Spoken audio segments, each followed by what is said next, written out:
Okay, folks, the challenge series returns after a bit of a delay on my end. There's no time to waste. At 15 minutes. Blah, blah, blah. Dumb quotes that are hardly even funny. Yeah, 89, episode 89 is here, finally. I had to patiently wait for other content to be created. That was a bit of an undertaking, so... I mean, I knew it would take a while. I'm not gonna sit here and act like it actually probably went a little faster than I had anticipated it would. Anyway, 89 has... It feels almost like a season opener, because so much... not so much has changed, it's not really the right wording, but there's a lot of new things. Mostly a lot of new cars, and a decent number of new drivers. I don't remember the exact count, but I think it's somewhere in the realm of, like... It's in the teens. There's at least 10 new drivers going into episode 89 here, so... Yeah.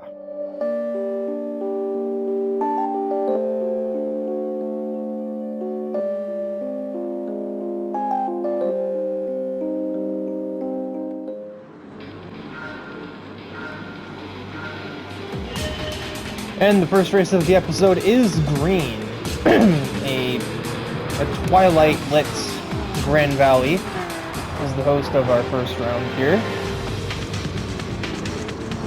And Revert Wheeler is the onboard car. He really peeled off the starting grid, so he didn't really make up much time off of it. I believe we are seeing 3 new drivers, or no, 2 new drivers and a 3rd new car make an appearance here. Bert shuts it down the inside. Nick just got like 3 passes done in that hairpin there. He's up to 16th. Sneaking around the outside of one of the new cars. Logan Tool is the one returning vehicle, the returning character of the new car, with a, I think, literally armored Camaro Z011LE.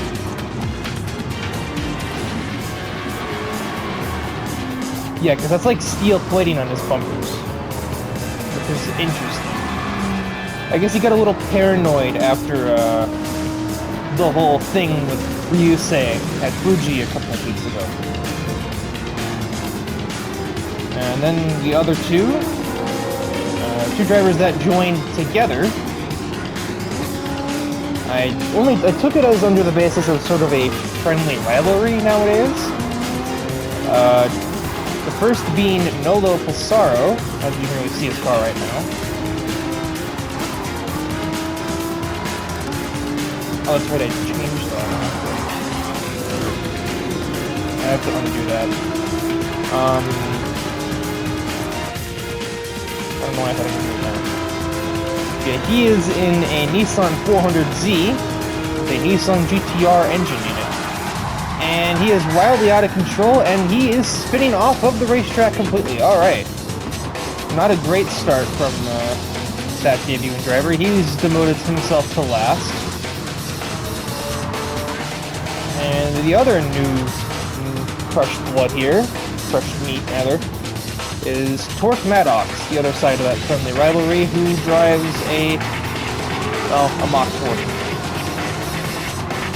I mean, in breaking the fourth wall, it's a Mach 40. In universe, it's just an incredibly heavily modified Ford Mustang.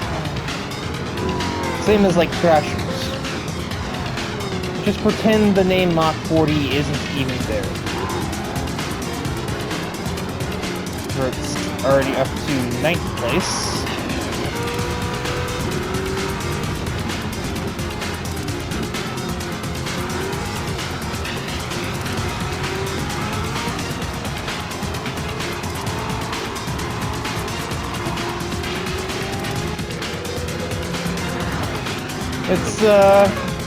It's a bit of a single file affair. Scarborough's gonna change that. He's gonna look at the inside of you're actually heading into the tunnel. will not work. Actually, it might. Jake won't have to have let off on the exit there, but Natsuki's got that low-range acceleration. Vert just fought his way ahead of Kaiser through the weird S's. He's now getting pushed around by Scarborough. I think he'll be able to overtake him still. Yeah, he will. Stephanie will also overtake him.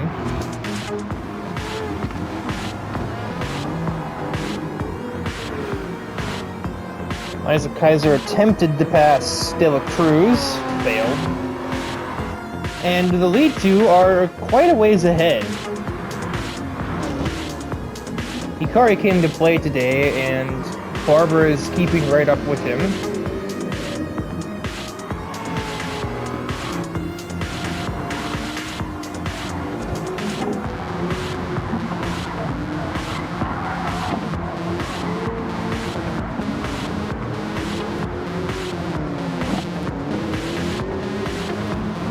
That was a camera glare. Now Vert's turned on the jets. He's up into 5th.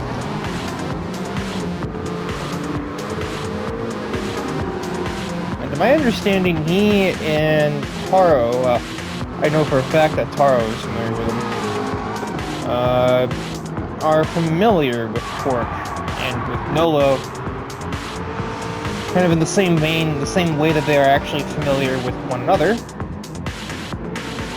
Even though Taro didn't actually know Vert was here when he joined the Challenge Series.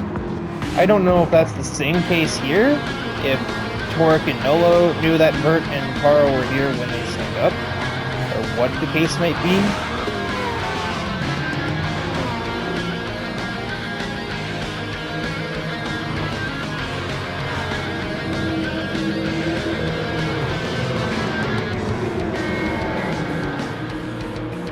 Hugely different cornering speeds between Vert and Liza. That's going to give Vert a pretty easy overtake on the 959, but if we just start the final lap, De La Cruz is certainly in sight, but Barbara and Hikari are a pretty good ways away. I don't think Vert's going to be able to catch all that up in just one lap.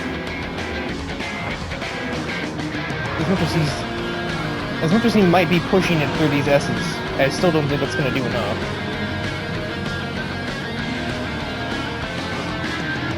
It's a bit of sand on his tires.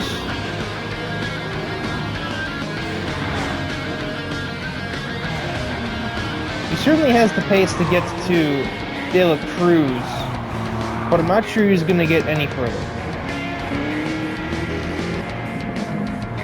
It's about 3 seconds between Barbara and Derek.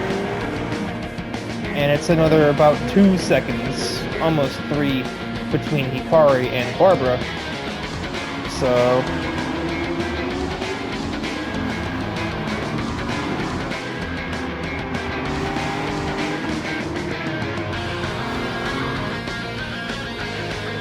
yeah, Vert got a pretty good exit from there. He'll be definitely too wide, possibly even ahead of De La Cruz. Yeah, he outbrakes him successfully. It is weird, I would have thought the Corvette would have had slightly better cornering, but Vert just had slightly better nerves, I guess.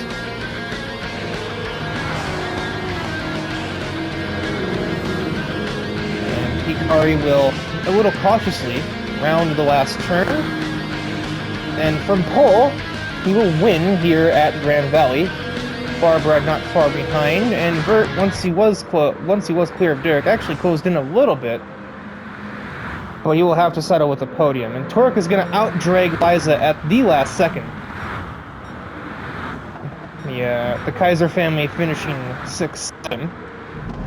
Which is about where Liza started, but Stephanie up about 4 or 5 places, I believe, in her efforts. Not really the debut Nolo was looking for, but Torque has done well to finish, I think, 2 up from where he started. I think he and Nolo started 7-8, if I'm not mistaken. But then Torque overtook Jake. I believe overtook somebody else. Don't know who. He had to have taken others, overtaken others. It might have been one of these two. It wasn't Alice, and he started on the same row as Noah, so it wouldn't really matter in the grand scheme of things. Anyway, race 2.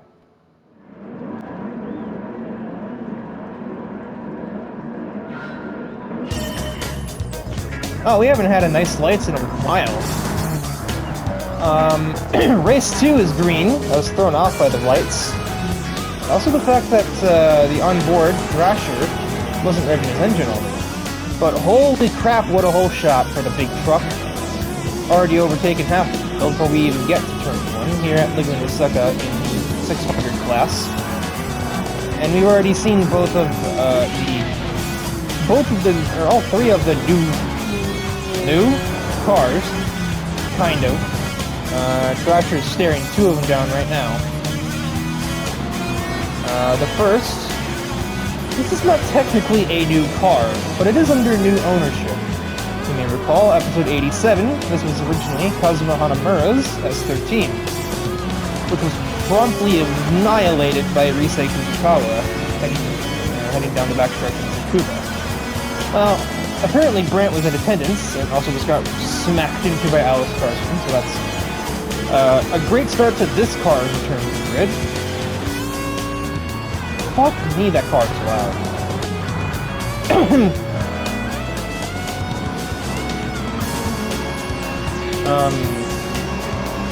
Yeah, he was watching that race, saw this thing get destroyed, and, well, Kazuma had written it off right away because he doesn't really have much mechanical prowess.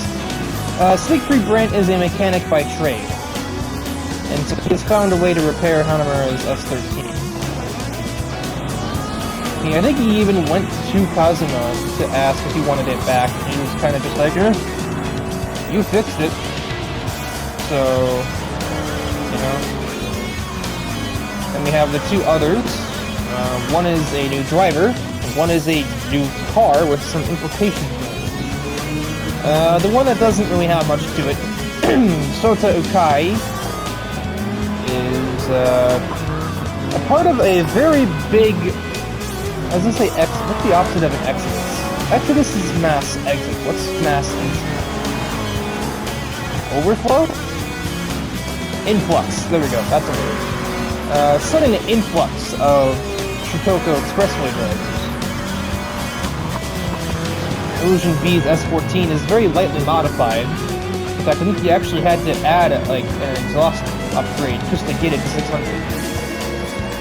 John Casillas has a brand new Firebird, and the little GM logo running along the side skirt there is indicative of one of the newer developments for the Nitro Knights team, as Thrasher has caught 2 leaders, one of which is his teammate, Thomas O'Reilly, as both attempt to overtake a Mazda 6.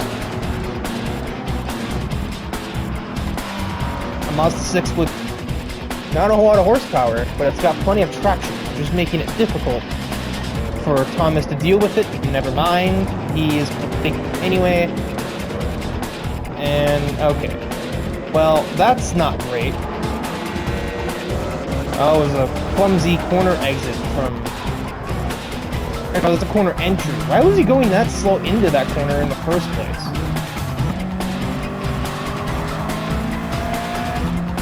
I mean, yeah, it's the car behind's fault to avoid a collision.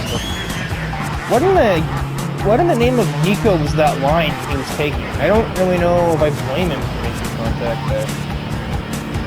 Well, you lose one, you lose them all, as Charleston has just learned. He's been overtaken by 2 Black Stallion Motorsports members on one straightaway. And he has fellow 4-wheel drive Mazda behind him. We have Liza Kaiser attempting to make a pass on James Altenberg. Didn't quite work. Has to be mindful not to take too long, or, well, Noir's right there in her Camaro.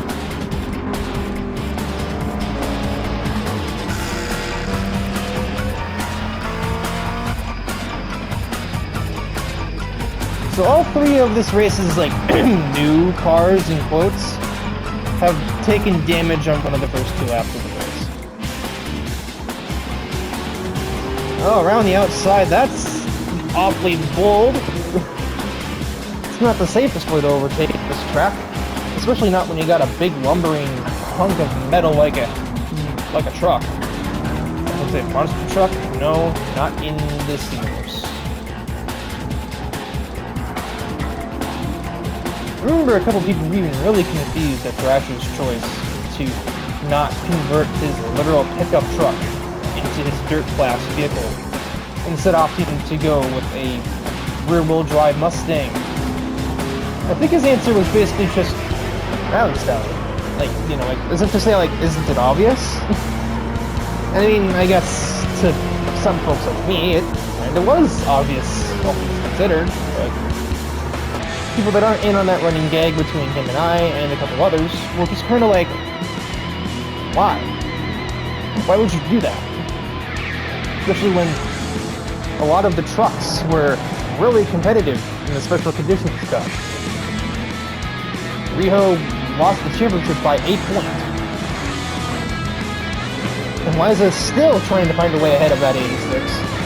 And now the train behind her has only grown larger. That is like a 6-car pack.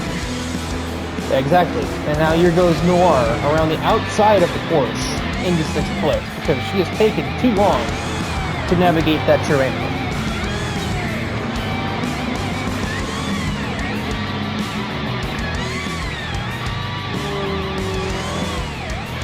Technically, Vert is the one holding everybody up, but the 86 isn't actually the cause of this train. He's as much a victim as anybody else. Vert just has enough corner exit traction to be safe. I think Kaiser got into somebody, I don't know who.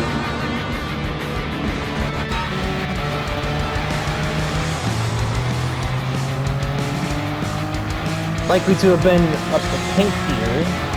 Obviously, Ford's gonna have a little better handling than a Camaro and Smack. I can't entirely rule out the idea that he might have tried to give Noir a bit of a bump and run.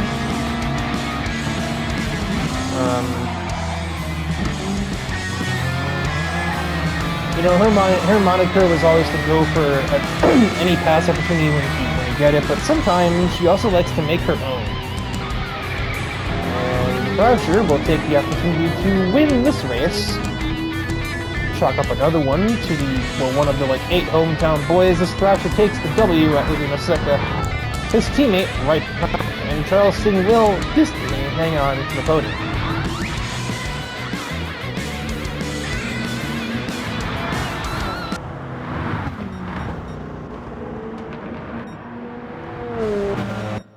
As I would have thought this recording would have ended by now. There we go. There was awkward silence as we watched all the way down to 12th across the start finish. Yeah, for the drivers that are debuting, or the cars that are debuting, not great. 13th, 14th,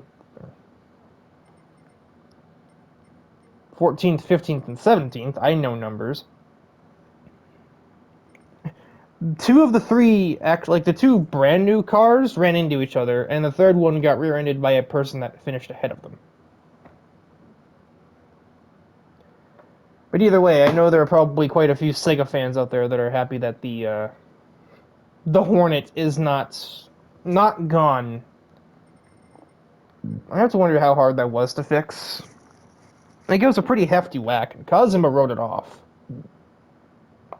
But Brent, I mean, he fixed it up within about 2 weeks. So,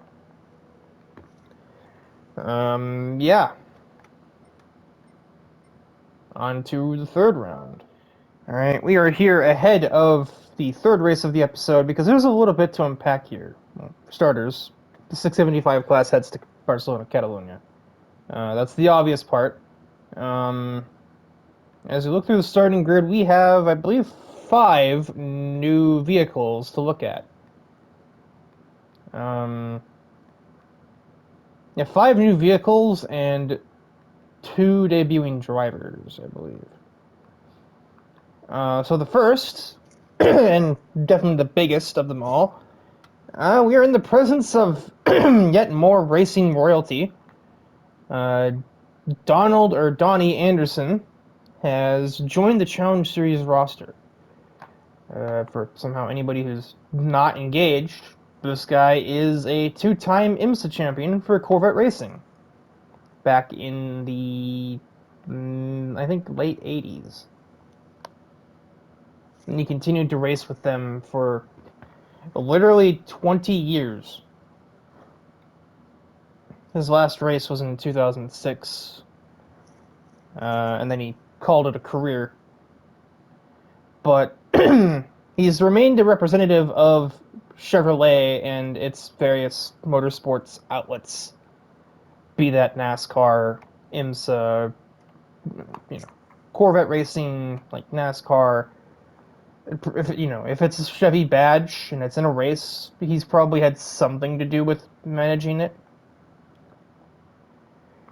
And in this case, excuse me, in this case, he has offered his services to the Nitro Knights. Yeah. Much in the same way that the Porsche Auto Group test drivers actually have factory backing from Porsche themselves. The Nitro Knights officially have factory support from General Motors.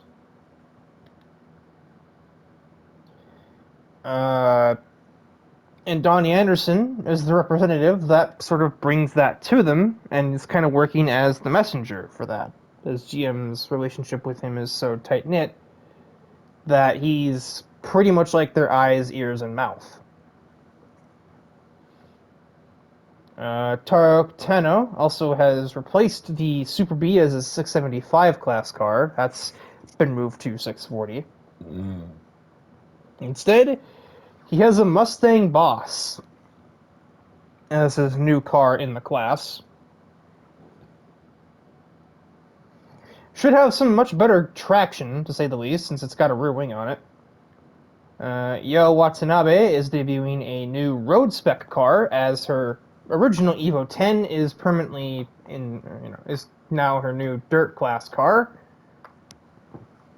And it's an Evo 6, ever familiar Ralliart livery with a little bit of a twist. Riho Futaba shows up. Where did my throat go? Shows up in probably her most normal car, just an FD-RX-7. It kind of looks vaguely like the old IMSA ones, except the IMSA RX-7 race cars were FCs. But it's got the same color scheme, white and blue. Bit of a blue accent down there. First one that's not a reference to Hot Wheels Velocity X, because this is the first one that I didn't design for her. Or I didn't help design anyway. There's no engine swap, so that's why I say that it's the most normal car. It's not a Tundra with a GT500 car engine. It's not a Mazda MX-5 with a Corvette engine, and it's not a Lancia Delta with a GTR engine in it. No, this is just a regular RX-7. And then we have confusing development. I and a lot of the paddock knew that Yo was desperately missing her school friends. Well, it turns out that they kind of found her, or at least two of them did. When she won the Special Conditions Cup last week, they invaded her victory lap.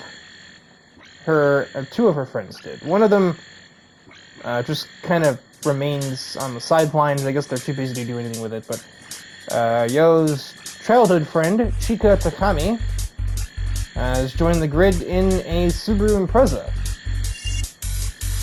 So, she's racing with one of her friends, but apparently she's got like 8 more, so, other than the one she met.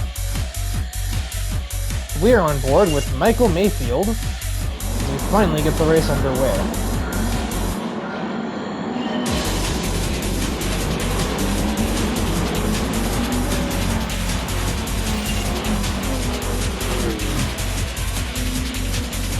The first 3 corners of Barcelona are some of the most chaotic on a racetrack, like ever. But Michael seems to know how to navigate the chaos, as he just sneaks around the outside of 3 cars. Might pick off even more. He's not going to have the lateral grip out there, though. Plus, he's getting used up by McIntosh. Mercury 1-2 at the moment. There's a lot of damage. Riho just damaged herself on the back of Jake Downey's car. Downey himself almost squeezed Mayfield off into the grass.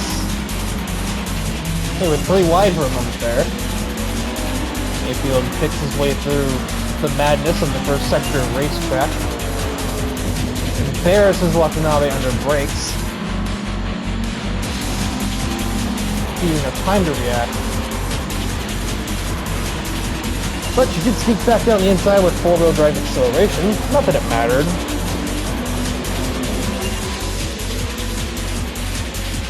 Donnie Anderson's already making a move for 2nd place. And reminder, he started 5th, and he's already passed, he's already passed Ellie, Heinz Richter, and, well, everybody's passing Hachiway. His car does not get off the line well with its front-wheel drive. So it's not really anybody's particular surprise. He's plummeting.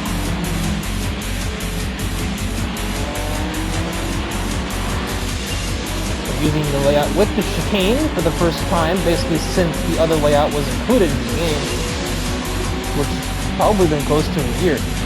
Bit of a Corvette duel heading down the front straightaway, but Sean's C3 is going to win that. Michael Mayfield is going to tuck back in line. He'll still get Heinz Richter out of it, but he's not going to be able to keep up with those Stingrays in the straight line.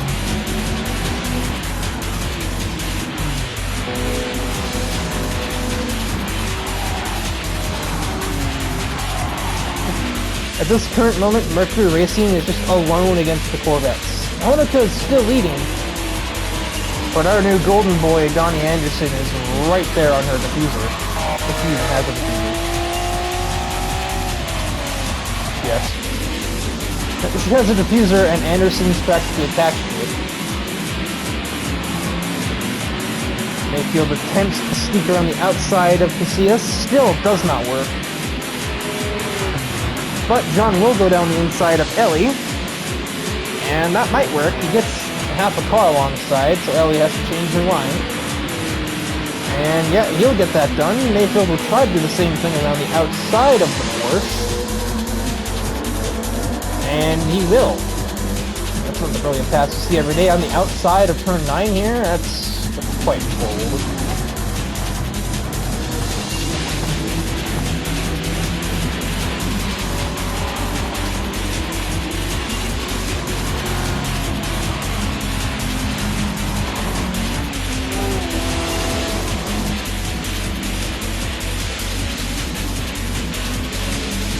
Anderson is still applying the pressure to Honoka, and, well, soon enough he'll have backup as Barbara is catching him pretty quickly. And she's going to have the power advantage once she gets into 4th gear. Now, Ellie and Heinz got together, so they have damage. And just like that, Donnie Anderson will take the lead, and Honoka might be vulnerable to the 2nd Corvette here as well.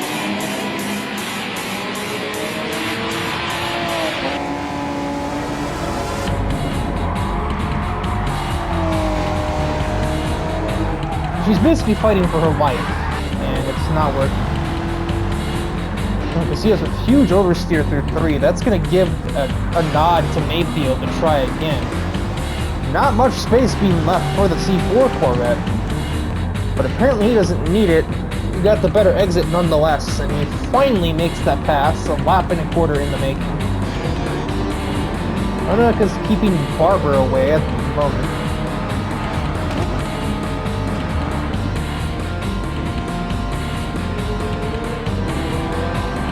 The NSX's cornering grip basically being her only saving grace, but Donnie Anderson is making the most of his escape from it. Honoka is just, yeah, she is alone against Corvette. Like, just the whole of Corvettes. Even the one that's up here that's not on the Nitro Knights is in a Corvette. So, and look at that. There's a battle for 6th. John Garrison's trying to add another Corvette to the group. But Tara's not giving that up easy either. Barbara somehow got ahead of Honoka. I'm not really sure how she did that. She just kind of existed down the inside of turn 9. And she even dropped the shift and everything, and it still didn't matter. Outbreaks the NSX. A bit of curb popping is done. Bit of an amateur misjudgment there, but ultimately doesn't seem to have changed much. I think that pass would have been made either way.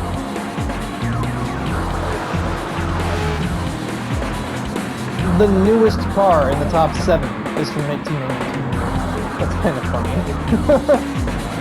There's 89, 69, 92, 89, 69, 69, 63, 99, 2012. Wow, Orleans leads. He is in 9th place, and he's the last place car out of the ones who have not taken damage. Mayfield will outdrag the NSX now. That was about as easy as it gets, all things considered. So it is a Corvette podium lockout at the moment, but it is not a Nitro Knights podium lockout, since Michael Mayfield isn't on a team. And I wonder if either of these Corvettes will have anything in store for Anderson, or if he's about to make the ultimate statement here and win on debut. I suppose if there's anybody who could win on debut, it would be a 2-time IMSA champion.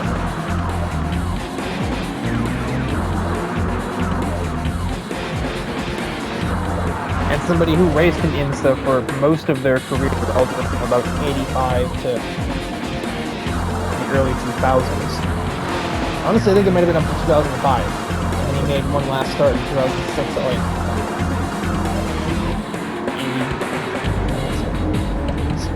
I think it was like Sebring or something. He made his final start in. Now I have to look into the details.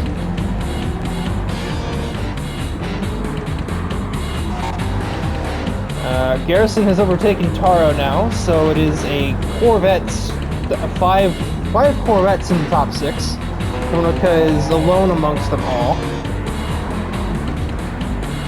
One of us. One of us. Honoka should have bought a Corvette. As we begin the final lap of the race here from Spain, from Catalonia, from Barcelona, whatever. Well, Barbara just has such a huge advantage, even over another Corvette. 182 on the front straightaway, but can't get on the... Oh, actually, she does get down the inside. A little bit of combat for the lead. Teammates are just amicable rivals, but that's left her under threat from Michael Mayfield, who was not at all hampered in turns 1 and 2. Power advantage does not come to pass too much.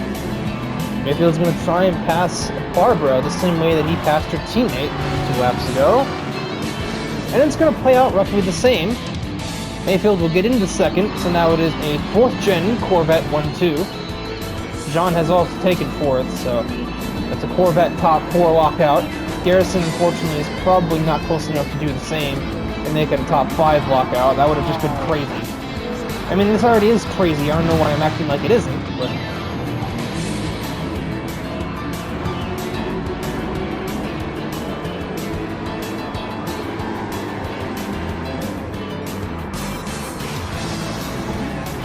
That was the last braking zone on the track. Mayfield's last good place to try and take the lead away. So now if he is to do it, well, A, he's going to have to be a little closer than that, and he's going to have to do it in a really abnormal way. Barcelona already doesn't really often afford many places to overtake, as is. And in truth, it won't. So quite a shock, well, not shock, quite a statement to debut for good old Donnie Anderson. He will win his debut here at Barcelona.